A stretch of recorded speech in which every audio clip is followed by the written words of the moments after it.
living within my values and doing something that I love and enjoy. It's very important to me. I spent a lot of time in my life doing things that weren't for me prior to the Navy.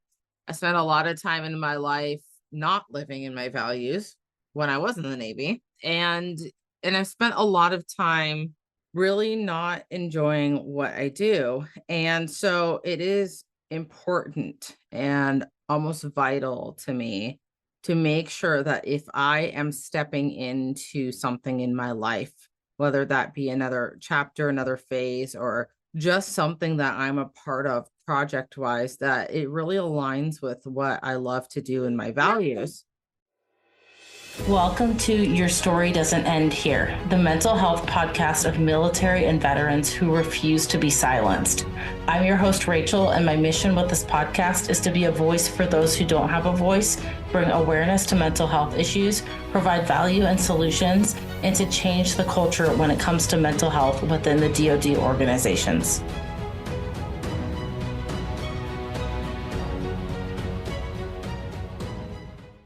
Hey everyone, thank you so much for coming back for another episode of Your Story Doesn't End Here. We are officially at episode number 100. Wow, how incredible. What an amazing 99 episodes it's been so far. I've met some incredible people. I've heard some incredible stories.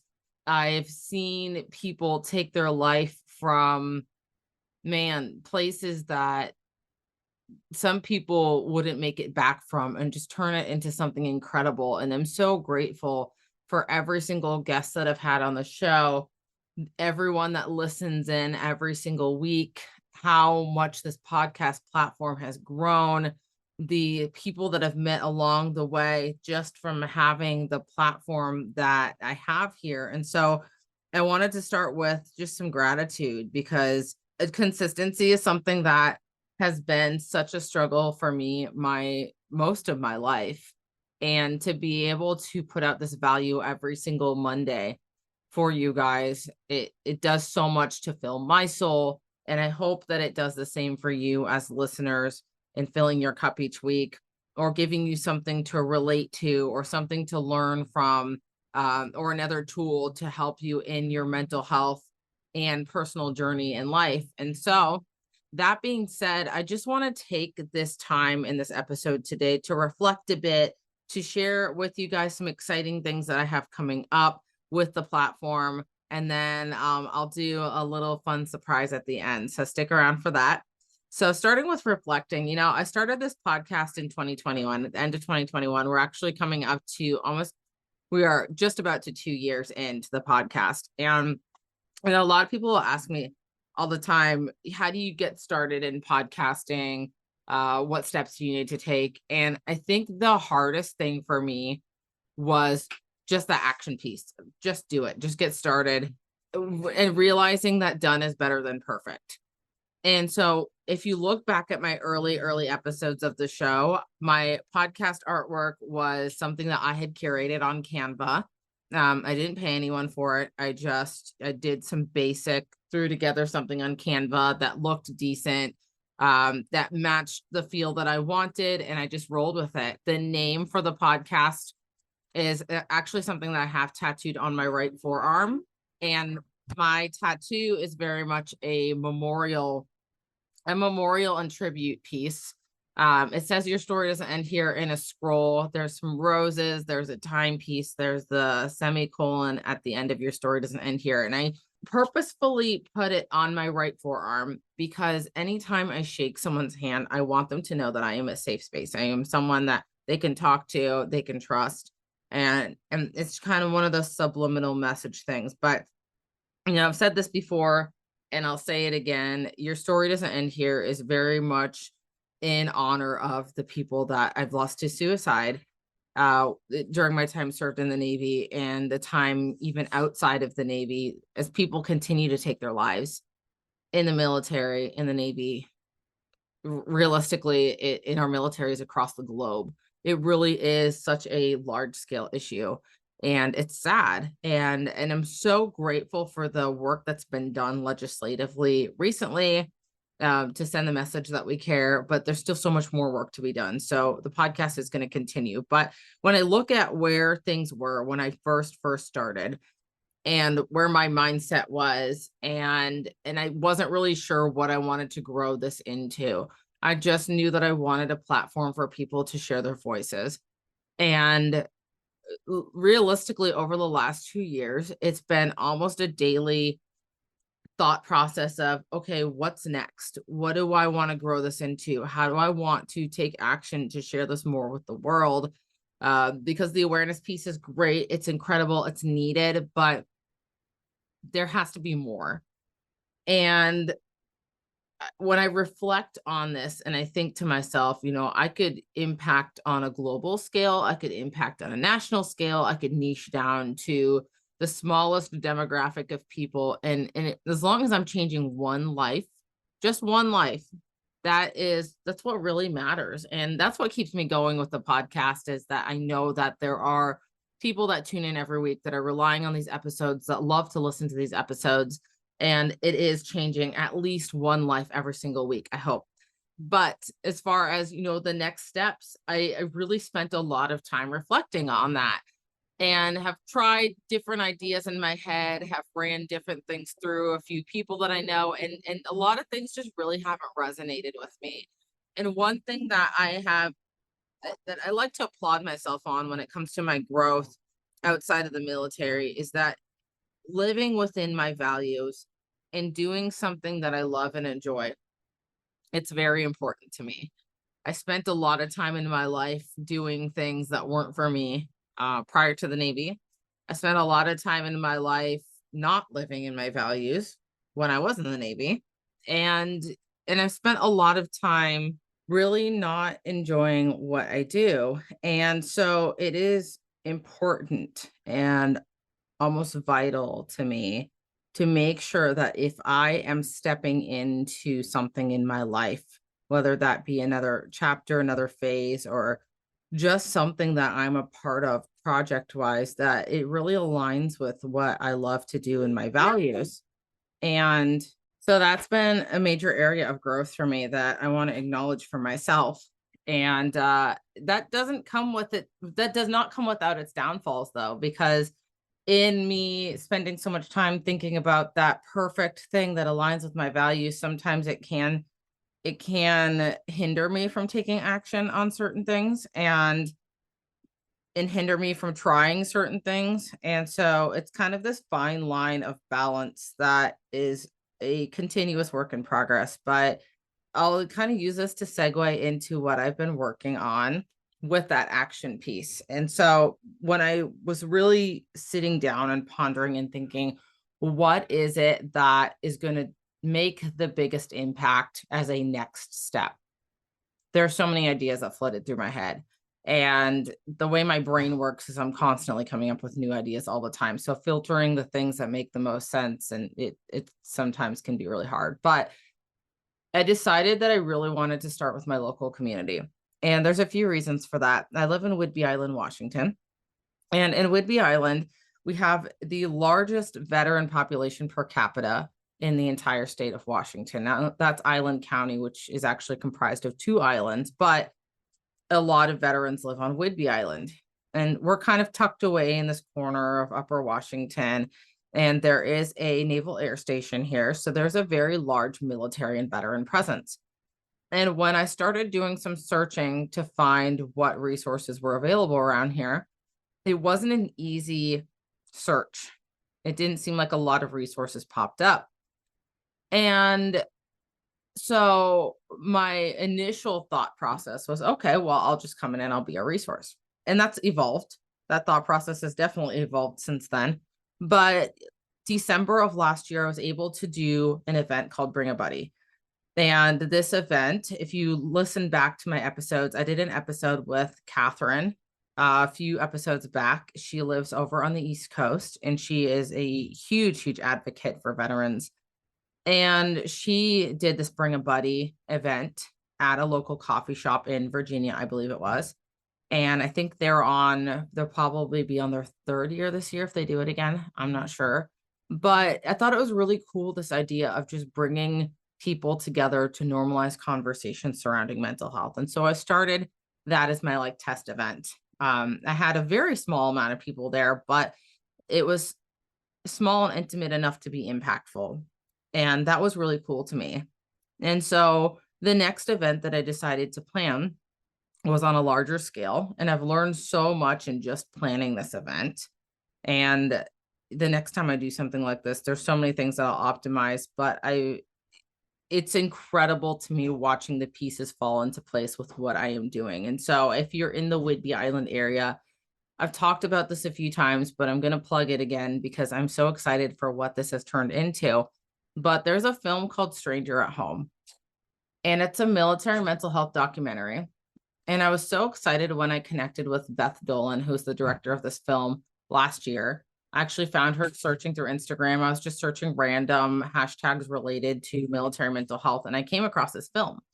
And I was excited because doing a documentary is something that had been on my heart, but I didn't have the capacity to do it. And again, another one of those ideas that floats around in my head. And so to find someone that's already done it, I was like, holy crap, there's so much that we could do together to continue to build this awareness on an even larger scale. And so when I had checked out the website, strangerathome.org, I realized that they do private film screenings because the film hasn't actually released yet. It releases around Veterans Day on PBS nationally.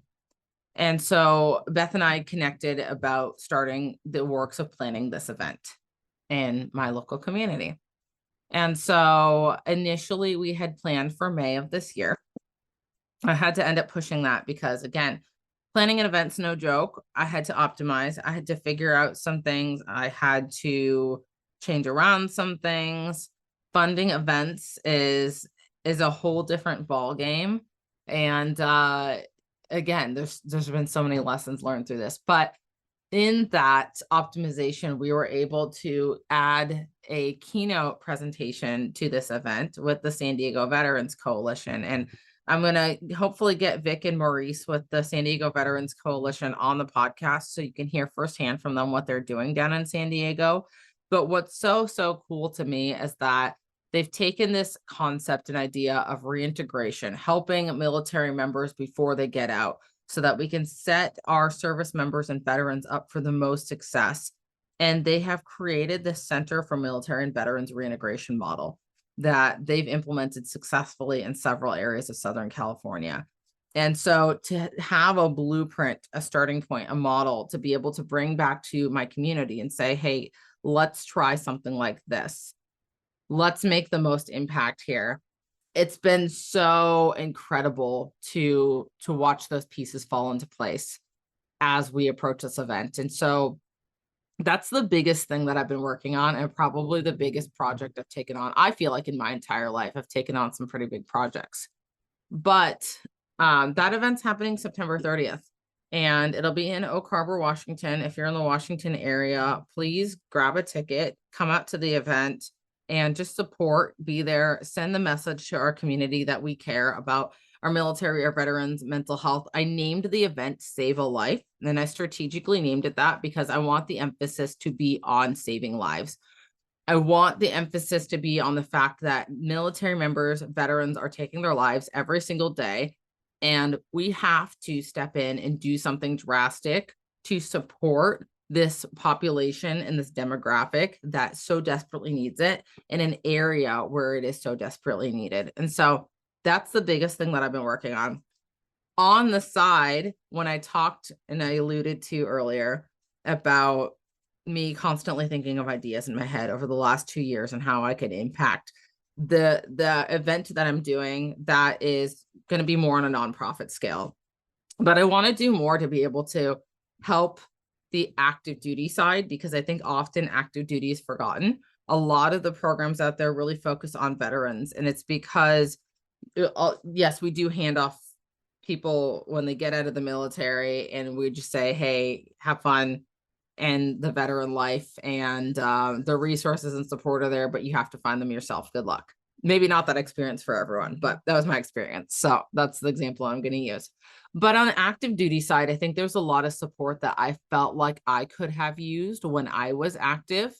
And I want to be able to help in that area too. And so what I am launching, and you guys are the first to hear about it, is a mentorship program.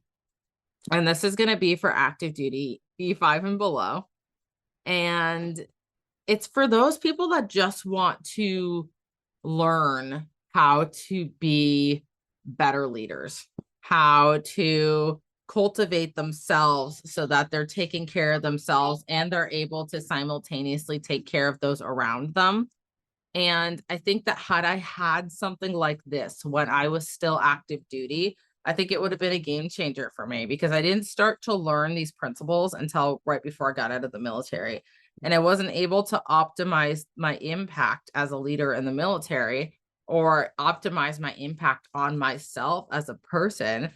And I feel like it set me back and getting out of the military because I could have started learning these things a lot sooner. So, still very much early in these stages. I do plan to launch this pretty soon, but I wanted to let you guys know that this is what I'm working on. And I'm really excited about it because, like I said, I sat here and I thought so many days over the last few years of how can I make the biggest impact to the group of people that is going to it's going to pass on that impact. That's going to make the waves that we need in the military. And because I only made it up to the rank of E5, I feel that, and also I know there are things out there for E5 and above. The Enlisted Leadership Council, if you don't know who they are, go check out my interview with Jim Rich. It was an incredible episode where he shares the value of what the Enlisted Leadership Council, excuse me, it's the Enlisted Leadership Foundation. I don't know why I always try to say Enlisted Leadership Council, but Enlisted Leadership Foundation. Their website is enlistedleadershipfoundation.org. They are creating some incredible leaders in the military. And I was so thoroughly impressed when I saw their program. And so my idea is to build E5 and below, E4 and below, up to the point where they can be passed off to that next phase of really hitting that leadership training and development hard through a program like that. And because I think that often our junior enlisted are forgotten when it comes to leadership. And this is not across all branches. I can't speak to the other branches. I can only speak to the Navy. But what I do know is that when I was in the Navy, if you were an E1 and E2 and E3, you really felt like, or I can't say you, I felt like I was very much at the bottom of the totem pole and that I could not step into my power as a leader.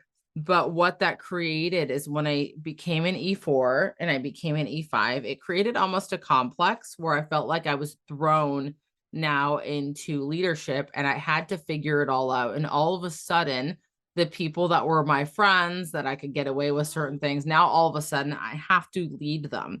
And what that tells me is that my mindset around leadership was flawed, that I felt like being a leader meant that I now had to be the bad guy. I had to follow that rank-based leadership that is pushed so much in the military.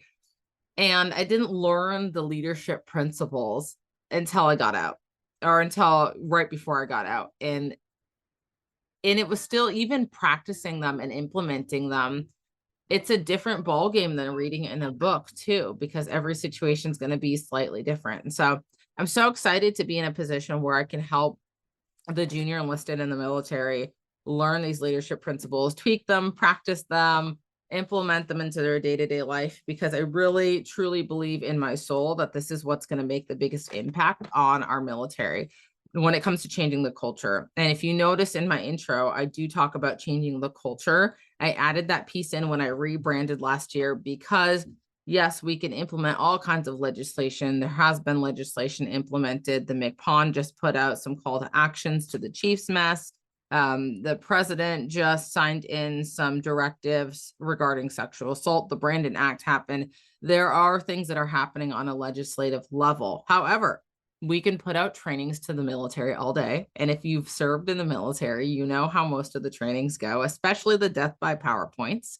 where PowerPoint's put up on the screen, half the room's falling asleep, no one's really paying attention.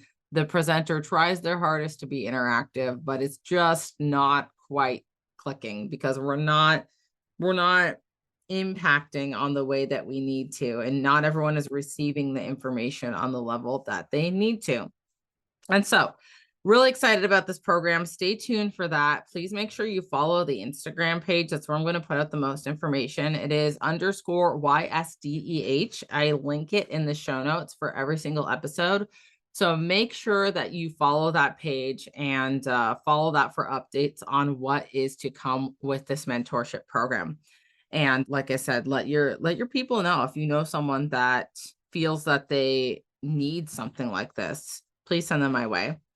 I would love to chat with them and see if what I have is a good fit for them.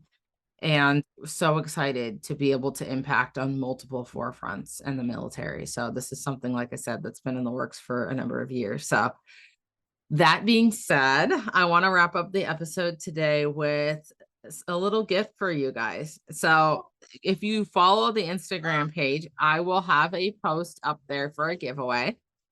And if you follow the instructions in that giveaway on the Instagram page, then you will be eligible to win a book from any guest of your choosing that has been on this show. There are some incredible books. Ghosts of the Valley by Sean Ambrechts was a really good one. It talked very much about the action of being in the war. It was a very short book, but it was a very impactful book. And I really love that one. Jenna's got her veterans workbook. There's the Women's Guide to Military Service. I'm probably saying these book names wrong. So if you are an author of one of these books and you're listening to this, I don't have your book name in front of me. I'm sorry. Just pulling these off the top of my head. Manswell T. Peterson has some incredible paranormal sci-fi novels, if that is more your thing. But almost every guest that I've had on this show has some kind of book that they put out there. And yes, I am working on my book. I've been working on my book for a really long time, but eventually it will also be out in the universe too. But one thing at a time. I'm trying to remind myself of that. But make sure that you go to Instagram, find that post for the giveaway. And if you are a winner, you'll get to choose any book of your choosing from any one of my guests. And your story doesn't end here. We'll send it to you free of charge, just as a little thank you for listening in and supporting the show and helping us get to 100 episodes. So if you have not rated and reviewed the podcast on Apple Podcasts, please stop what you're doing. Take 30 seconds. Go do that. That helps so, so much. If you choose to take part in the listener support program, I did recently launch that. And what that does is that just supports me to be able to put out the podcast episodes every single week. This podcast has just been such a passion project of mine. So I never started it with the intention to make money. However, it does take money to successfully time and or money, I should say, to successfully put out a podcast every single Monday. So if you are in a position to be able to support and it's on your heart to support, joining that listener support program really does mean so much to me. And even $1, $5 a month, that helps so much. So thank you to those of you that are a part of the listener support program. You are incredible. I appreciate you. Thank you so much for the love and the support and just being there consistently every single week for 100 episodes. So stay tuned as we hit the 2-year anniversary. I'll probably do something for you guys again. I love giving back in any way I can. I'll make sure in the show notes of this episode to link all the things I talked about, the local event for Whidbey Island. I already forgot everything I talked about, to be completely honest with you. My short-term memory is garbage lately, but that's okay. I'll make sure to link the things for you guys. So thank you, thank you, thank you again. Make sure you tune in to all the episodes after this one. Make sure you tune in to the last few episodes if you haven't heard them too. There's just been some incredible guests that I've had on, and I am just continually blown away by the stories that come through the podcast. So I'm going to hop off, guys. Thank you so much. Make sure you check out everything. Make sure you stay tuned on the Instagram page. Share the Instagram page. We're trying to grow this thing and make even more impact on the world and change the culture when it comes to mental health across the DoD organizations. Until next time. Thank you for taking the time to listen in today. With your support, we are able to increase awareness of the mental health issues affecting service members and veterans today, with the goal of creating positive change. If you got value from this episode, please take 30 seconds to subscribe and share this episode within your own network. Until next time, remember, your story matters, your mental health matters, and your story doesn't end here.